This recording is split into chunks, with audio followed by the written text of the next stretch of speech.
네, 반갑습니다. 하나도 안 반가우신 것 같은데요. 반갑습니다. 제가 지난주에 저희 어머니 집에 잠시 들렀습니다.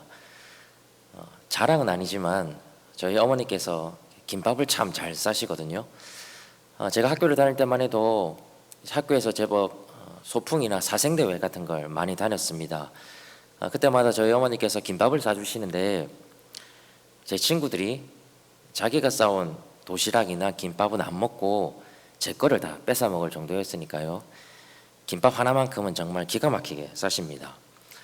그날도 오랜만에 저희 어머니께서 김밥을 만들어 주셔서 맛있게 밥을 먹고 잠깐 시간이 남아서 집에 있는 옛날 사진을 보게 됐습니다.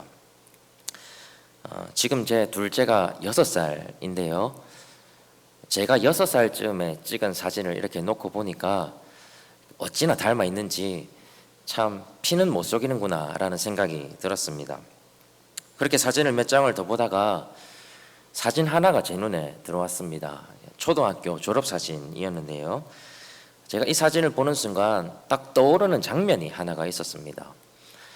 여러분, 한 30년 전만 해도 학생의 숫자가 굉장히 많아서 오전반과 오후반으로 나누어서 등교를 했었습니다. 혹시 기억하십니까?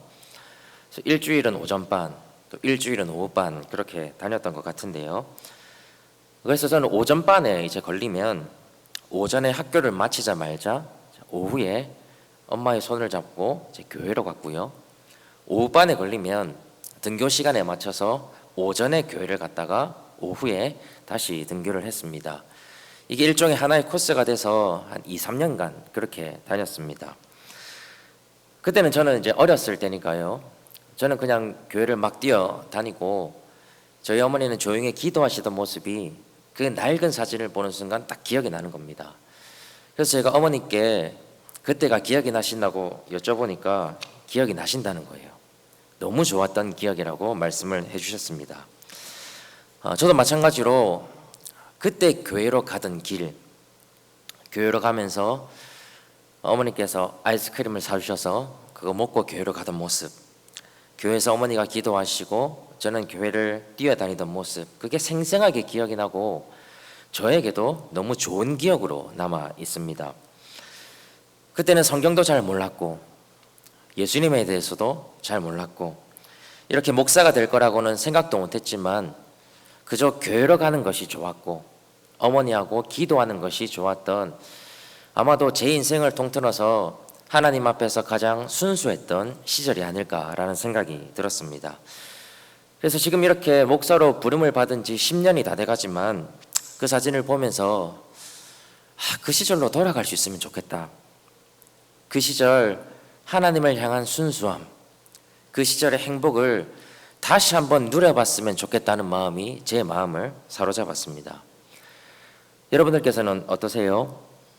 되돌려보면 좋은 기억이 있으십니까?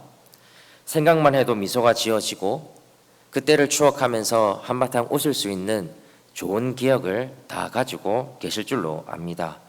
때로는 그 시절로 돌아가고 싶은 마음이 우리의 마음 한구석에 자리하고 있을지도 모르겠습니다.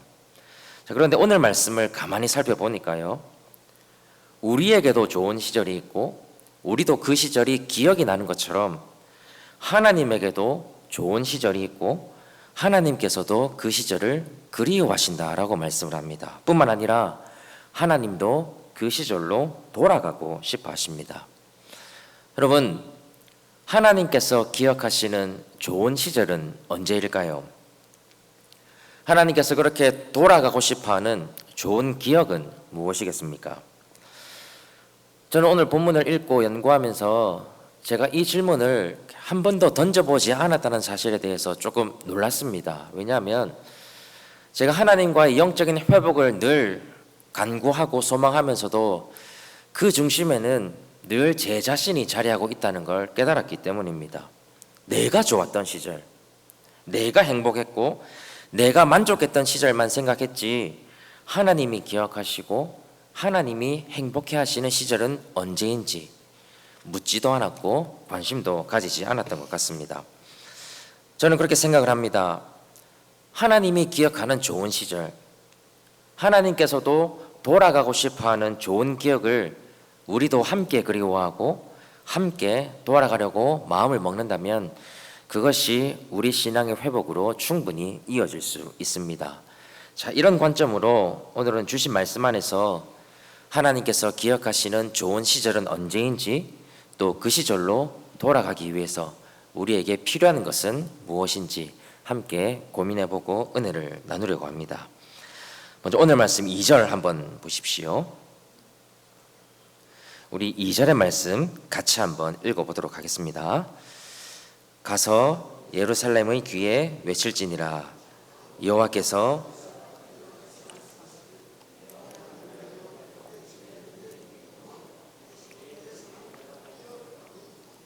곧 씨 뿌리지 못하는 땅 그 광야에서 나를 따랐음이니라. 자, 여기서 하나님께서 기억하는 것은 두 가지인데요. 그 중에서 첫 번째는 내 청년 때의 인애를 하나님이 기억하신다라고 말씀하고 있습니다. 여러분, 이 말이 무슨 의미일까요? 내 청년 때의 인애를 기억하신다. 우리가 한번 읽어서는 이 말씀이 어떤 뜻인지 명징하게 확 다가오지 않습니다. 그래서 이 말씀을 원어로 보면 우리가 지금 느끼는 어감하고는 조금 다릅니다. 우리나라 성경은 지금 청년이라고 번역을 했는데요. 여러분, 청년하면 어떤 이미지가 떠오르십니까? 이제는 미성년자에서 벗어나서 다 자란 성인이 된, 때로는 부모로부터 독립을 할 수 있거나 새로운 가정을 꾸릴 수 있는, 그리고 무엇인가 스스로 판단하고 결정할 수 있는 다 자란 한 인격체의 모습이 떠오릅니다. 그게 청년이죠. 근데 청년이라고 번역한 이 말은 사실은 아이에 가깝습니다. 여러분, 혹시 하나님께서 예레미야를 선지자로 부르실 때 하나님과 예레미야 사이에 오고 갔던 대화를 혹시 기억하십니까? 바로 앞에 장인 1장 6절에 보면 하나님께서 너를 여러 나라의 선지자로 세웠다라고 말씀을 하실 때 예레미야가 어떻게 대답을 하는가 하면 나는 아이라 말을 할 줄 모릅니다 라고 대답을 합니다. 자, 이때 그 아이와 오늘 말씀에 나오는 청년은 사실은 똑같은 단어를 사용하고 있습니다. 그러니까 청년과 비교해보면 아직 독립을 할 수가 없고 누군가의 도움 없이는 살아갈 수 없는 상태가 바로 아이인데요. 여러분, 이런 예를 바탕으로 오늘 말씀 2절을 다시 보면 하나님은 너가 아이였던 그때를 기억하고 그리워하신다고 말씀하신다는 점입니다.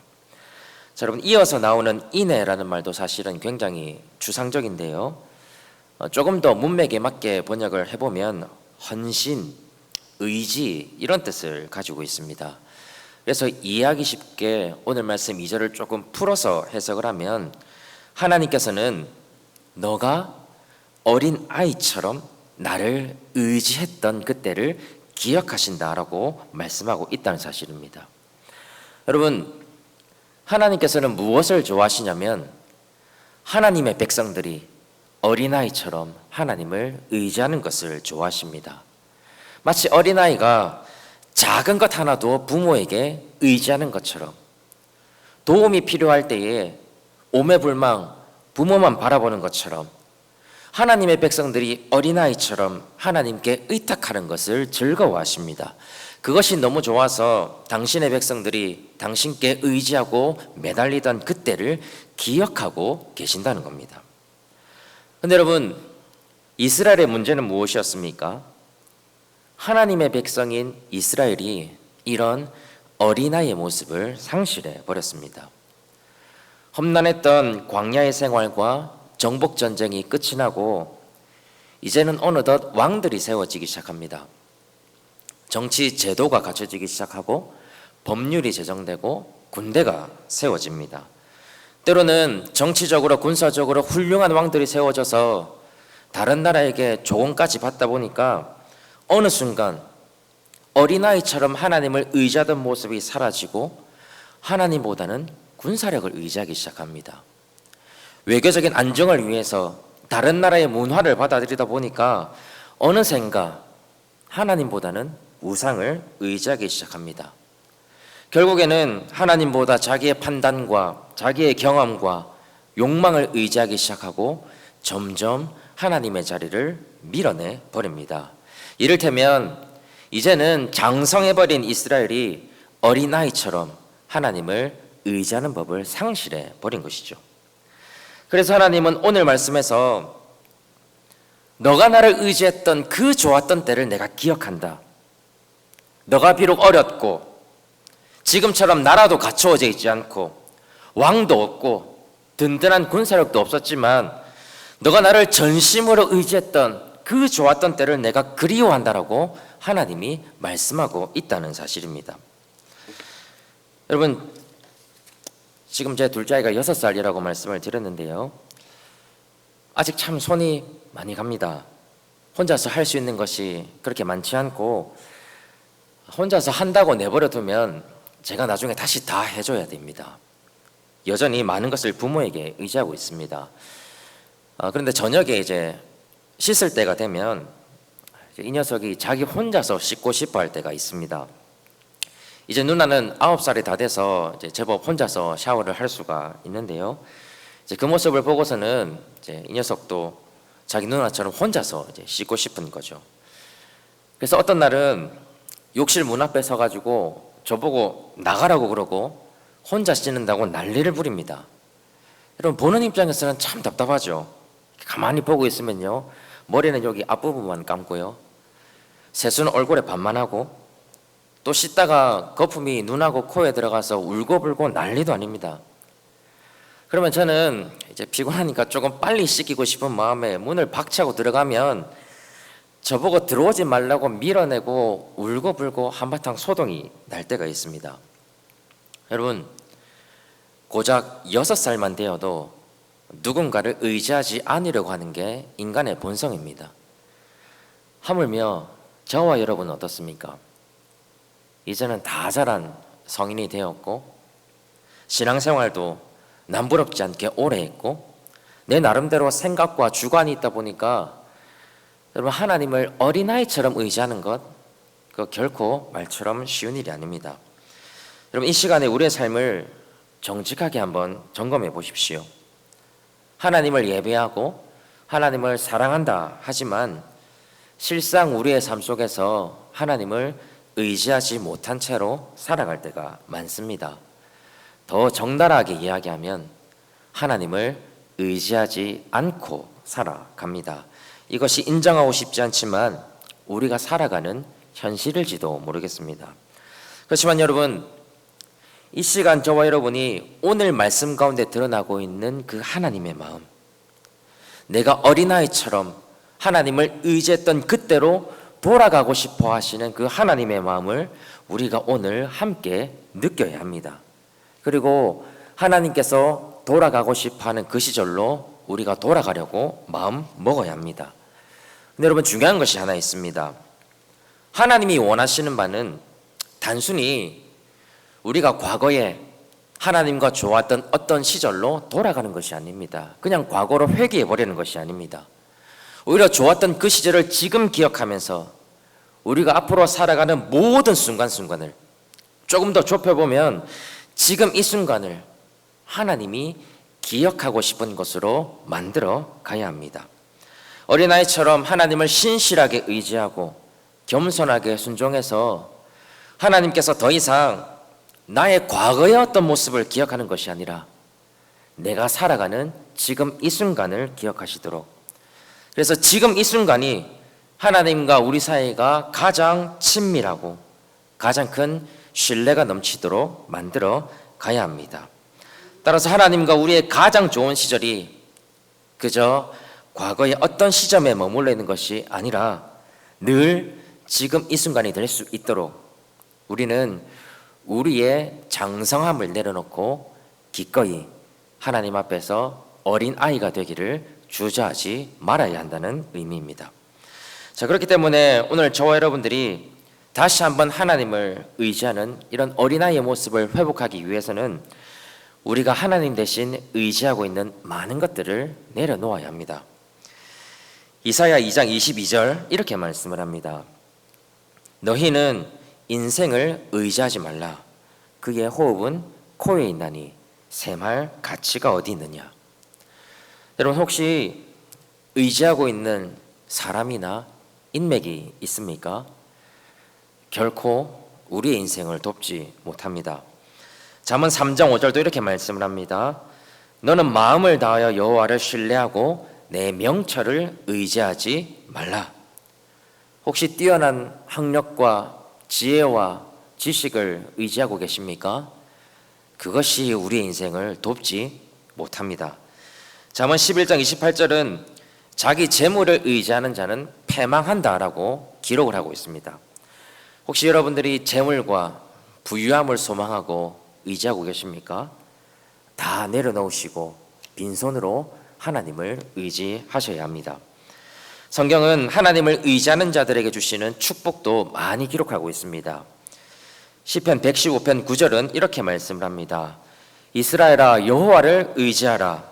그는 너희의 도움이시요 너희의 방패시로다. 시편 84편 12절도 이렇게 말씀을 합니다. 만군의 여호와여, 주께 의지하는 자는 복이 있나이다.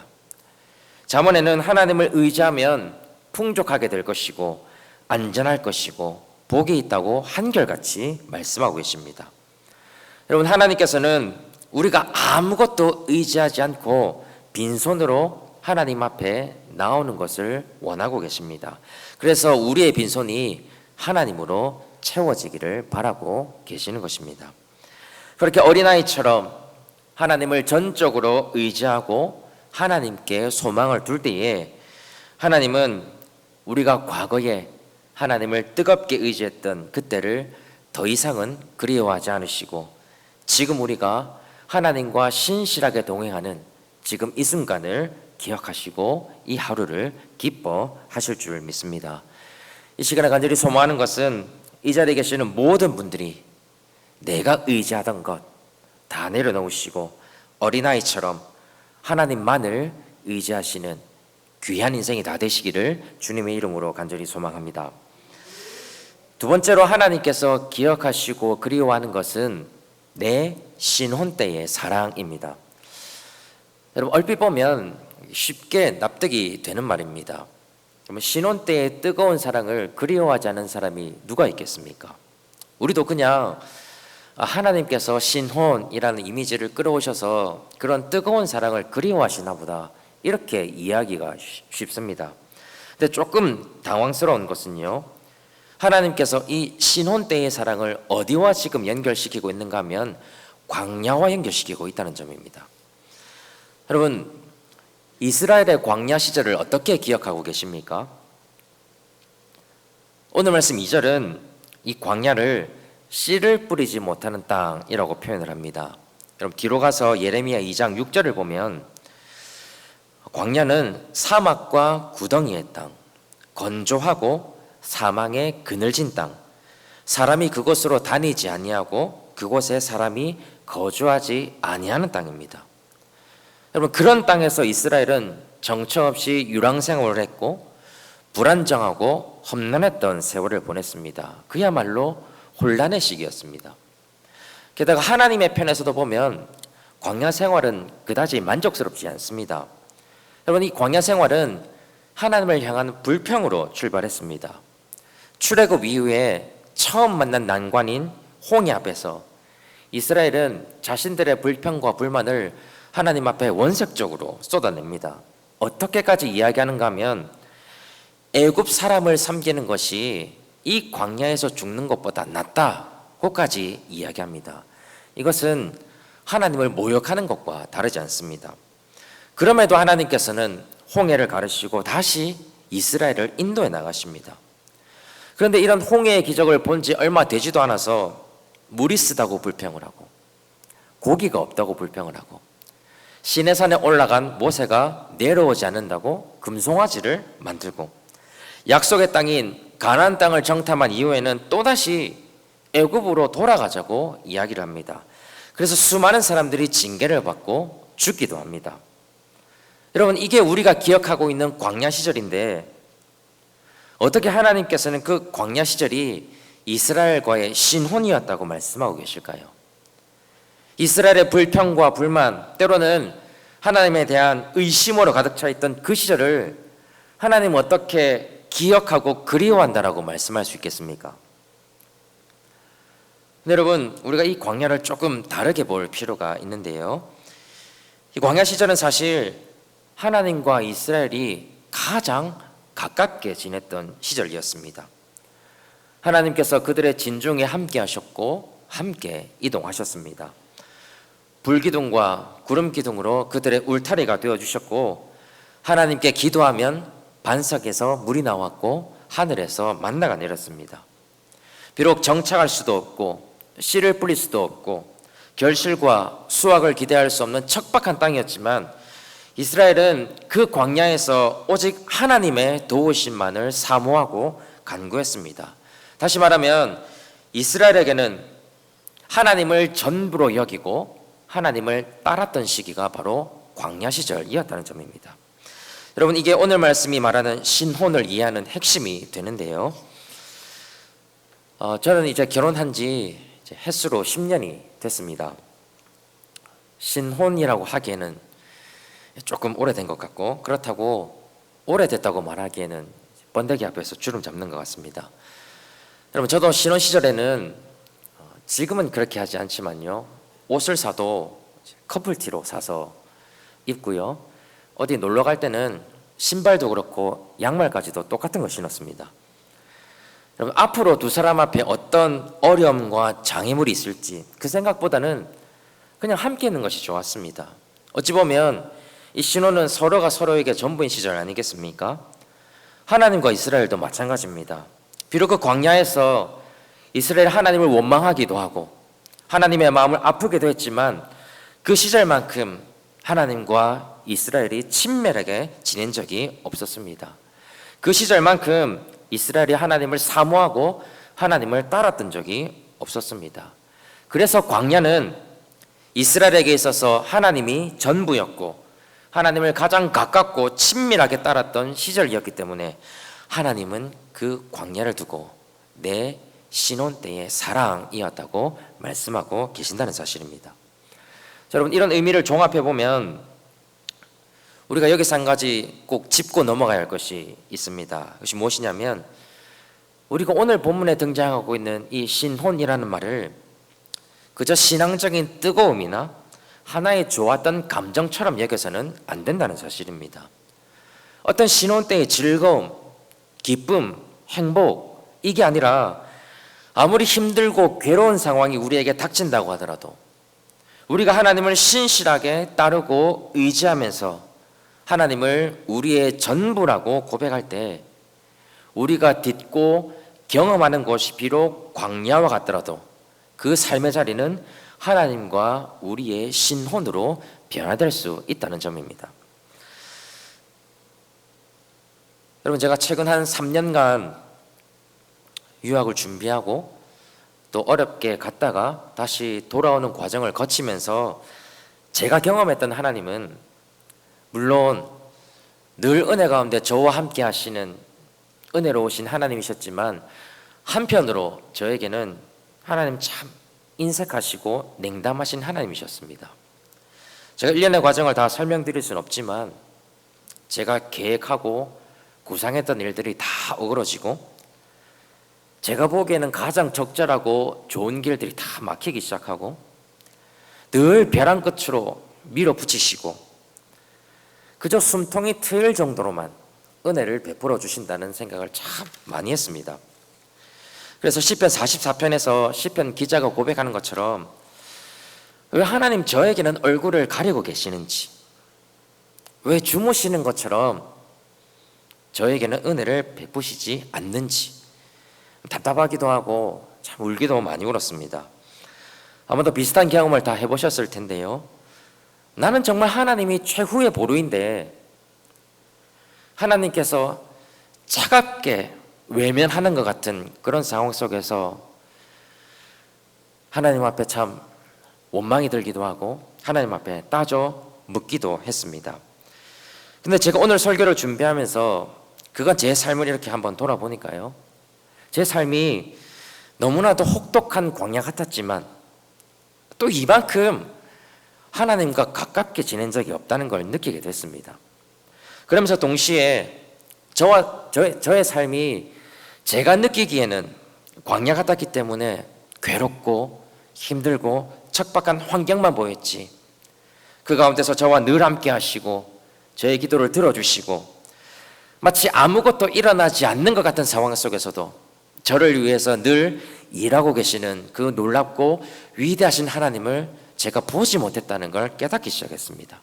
그러고 나니까요, 하나님이 도우시기를 기도하고 하나님의 역사하심을 소망하고 하나님의 인도하심을 끈질기게 요청했던, 그래서 나의 전부가 하나님이심을 고백했던 그 말로 할 수 없이 괴로웠던 순간이 하나님과 나 사이에 신혼 시절일 수도 있겠구나라는 생각을 하게 됐습니다.